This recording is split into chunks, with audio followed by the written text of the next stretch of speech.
আপনার নাম? রাশেদ সরকার। আপনার টেবিল নাম্বার কত ছিল? টেবিল নাম্বার ছিল 5। আপনার সাবজেক্ট কি? বাংলা। আপনার ইন্টারভিউ কেমন হলো? আমি তো হয়েছে, মোটামুটি হয়েছে। আপনি যখন ভেতরে ঢুকলেন আপনাকে কি বলা হলো প্রথমে?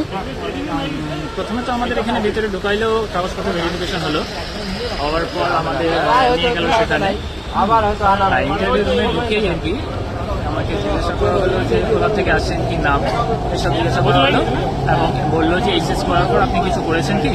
বললাম আমার গ্র্যাজুয়েশন আমি করেছি, কি করেছি। বললো কোন বিষয়ে?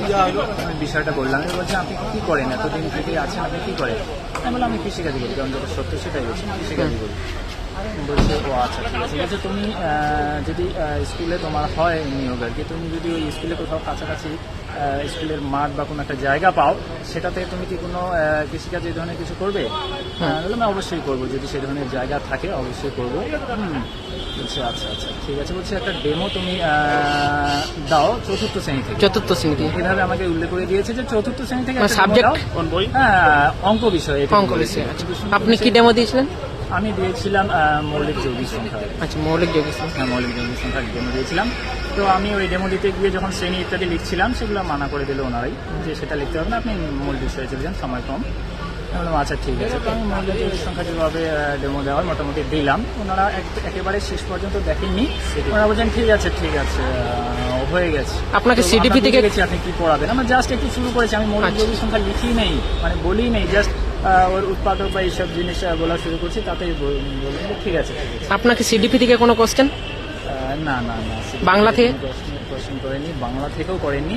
তবে আমাকে বলেছিলেন যে ভারতের প্রধান, আমি 3 জনের নাম বলছি, প্রধানমন্ত্রী, রাষ্ট্রপতি আর সুপ্রিম কোর্টের প্রধান বিচারপতি, এর মধ্যে সর্বশক্তিমান কে?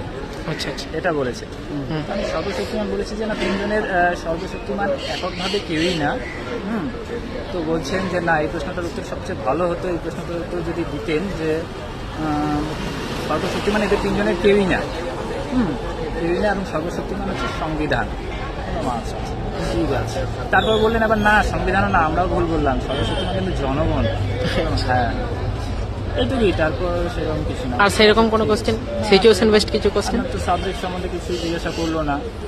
ও আর একটা জিনিস বললো যে তুমি মানে ধর্ম বিষয়ে একটা জিনিস বললো আর কি, যে হিন্দু মুসলিম আর কোন কমিউনিটি থেকে আর কি, বলছে তুমি হিন্দু নাকি মুসলিম?